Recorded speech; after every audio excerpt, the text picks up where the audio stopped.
Now I'm going to introduce my younger siblings. And that's one of the journey when someone accompanies a great teacher. I remember meeting in his living room people who were almost his age and who were his students. He started his career as professor at TUB. I think he was 27 years old or something like that. So for all practical purposes, he had students who were almost his age. And well, I was always in awe by meeting great people in his living room who looked at him was a great man.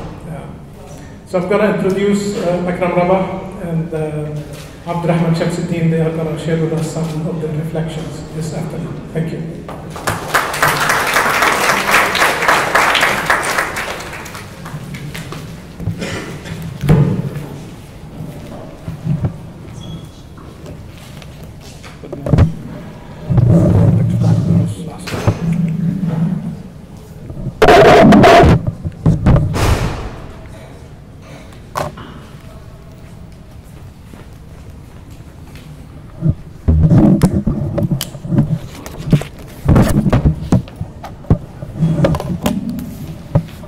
Good afternoon.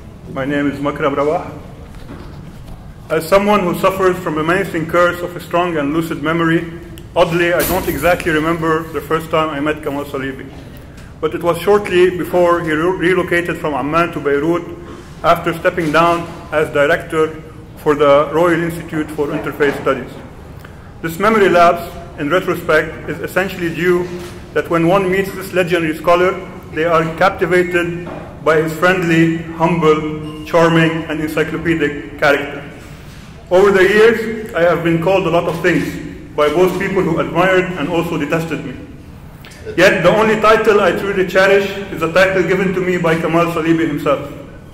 I am one of many who can brag of being a grand student of Salibi, having studied with his star pupil, my mentor and my friend, Professor Abdurrahim Abu Hussein. While I haven't been lucky enough to take any classes with Salibi, the education and knowledge I acquired from him went through a process much similar to osmosis, where his knowledge and values slowly seeped into our lives in a manner which leaves you feeling mentally and psychologically comfortable.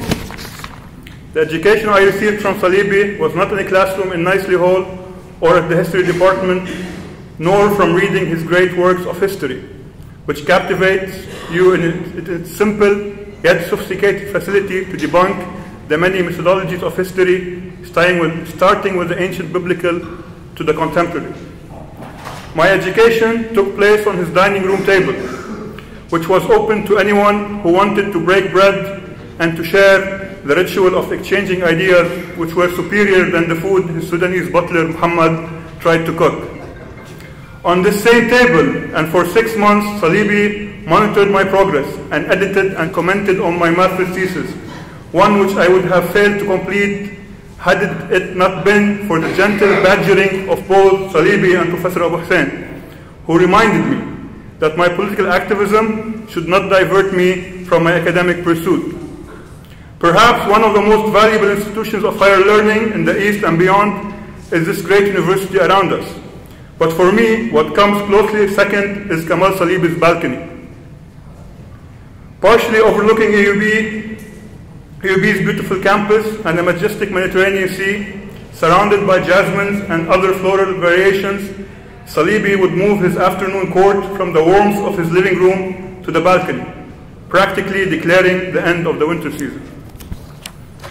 On this small, narrow balcony, Salibi would receive us, his students, family, and guests, where our conversation would tackle an array of topics, which amazingly would let us into his fabulous world. It is rare to have a conversation about anything remotely related to the history of modern Lebanon without Salibi having an insider role or knowledge of the events under discussion. Talking about the 1958 revolution and the rivalry between Kamal Jumlat and Camille Chamoun with someone who has closely known these legendary leaders. Chamoun was simply the lawyer of Kamal Salibi's father, and Camille's son, Dori, was a classmate of Salibi, one of those friends who constantly bumped cigarettes from Salibi and the rest of his gang, while Jumlat was a personal friend, spending hours debating history and other intellectual turfs. Salibi, with his supernatural storytelling abilities, would tell his eager audience how he was asked by his mentor at SOAS, the famous Bernard Lewis, to give a talk about Lebanon and the challenges of the 1958 revolt and Nasserism, where at the end of the talk, a dignified English gentleman who had engaged him in the Q&A part walks up to him, pats him on the back, and praises him for a stellar lecture. These compliments came from no other than Major General Sir Edward Spears, the architect of Lebanese independence, and independence which was later traded by Lebanese for 30 pieces of silver.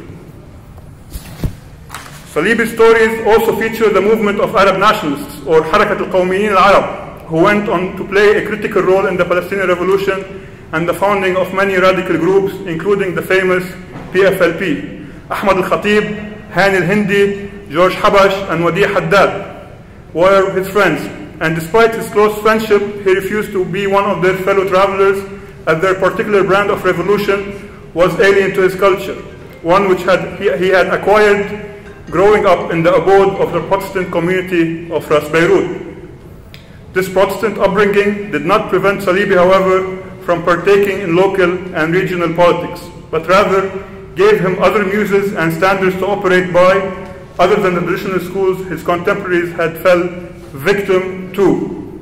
While everyone talks and reads about the term of General Fuad Shahab and the renowned Shahabiyya, or what we call An-Nahj, Salibi was an active participant in many of the political and intellectual projects of the era. One such project was the task of introducing the Iranian-born cleric, Shiite cleric, Sayyid Musa Sadr, to the Lebanese intellectual circles in and around Ras Beirut. A mission no better fit to accomplish than to Salibi, who epitomizes the essence of what is it to be a Ras Beiruti. Ras Beirut for Salibi, and I quote, is one of the most civilized places on this planet. He used to ask people, where can you walk in an area so diverse? Get your haircut at a Sunni barber, buy your meat from a Shiite butcher, and wish a good day to your Druze neighbors. No such place exists anymore except here in Ras Beirut. Over the years, Kamal Salibi has been accused of many things. Some called him a Maronite bigot, while others called him a PLO sympathizer and an agent of the Jordanian intelligence, all at once. When he started publishing his works on the Bible and the life of Jesus, these accusations gravitated between being an anti-Semite to wanting to move Israel to Arabia. Naturally, Salibi was never guilty of these allegations, as people who hurled these accusations towards him never took the time to read his works nor to speak to him in person. This was the case of Professor Abu Hussein, a Palestinian national at the time, who before taking classes with his future mentor was warned by his contemporaries of the ramifications of studying with the Maronite Kata'ibi who hated all Palestinians. Allegations which for the teenage Abu Hussein naturally proved fabricated and only intended to mask the true nature of an excellent educator. Salibi was in fact one of the few public intellectuals who genuinely cared about Palestine and its people, going as far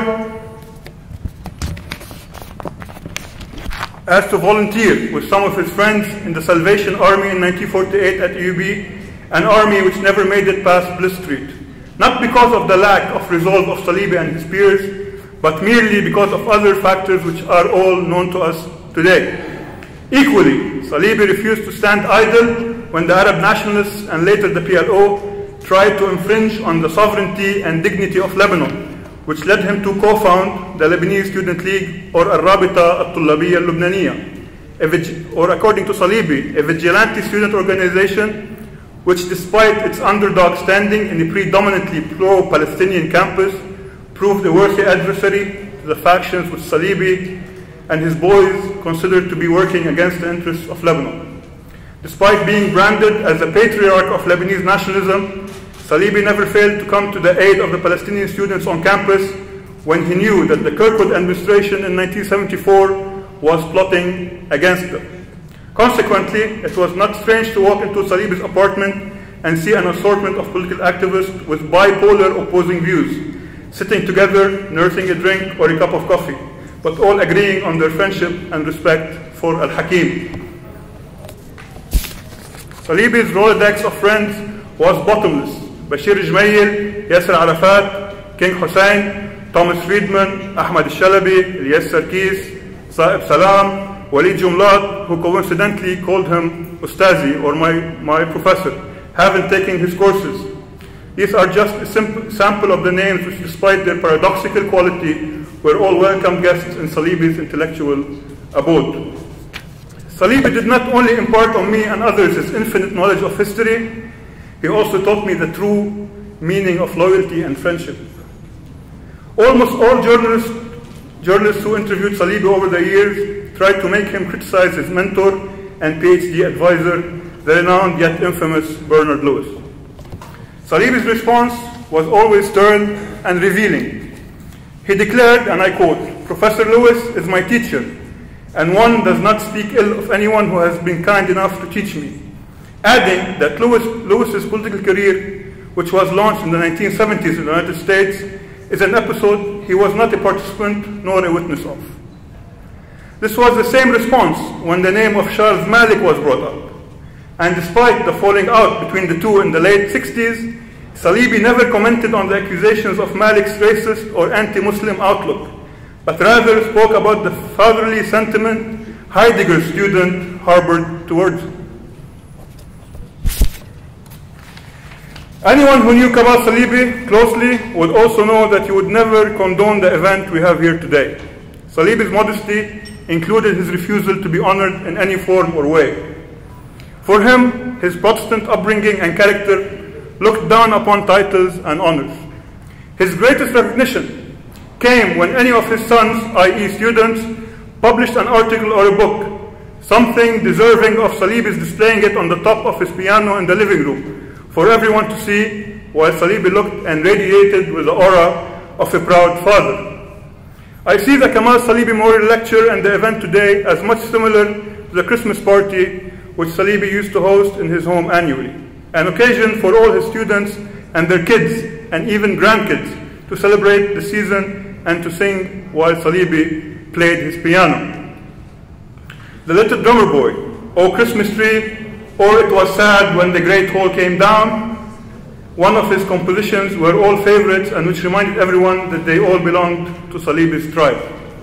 When I was accepted to go abroad to pursue my graduate work, Salibi was ecstatic, and he gave me one of his abayas, a symbolic gesture. Yet, at the same time, he admitted that he felt sad that I would not be around to help him prepare for our Christmas party. My promise to him was that I will always make it back home for Christmas no matter what, and that he needs not worry about this, a promise I gladly kept until Professor Salibi departed this world in 2011. The book which we are launching today, In the House of Understanding, Histories in Memory of Kamal Salibi, is our early Christmas celebration. One which is not by invitation, but rather open for everyone, to marvel in the greatness of this great scholar which Lebanon, Ras Beirut, and EUB has given the world. In the tradition of my people, the Druze, Kamal Salibi is almost 6 years old, playing somewhere with his peers.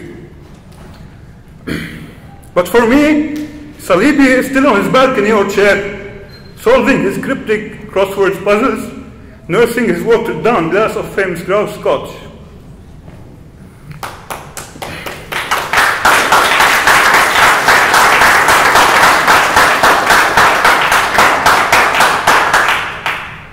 Every time I punch the keyboard in an attempt to write something meaningful, I can hear Salibi's firm yet gentle voice reminding me of the many tips he taught me, and that the historian does not write for himself, but rather for the public. And thus, what makes sense to me does not necessarily do so with others.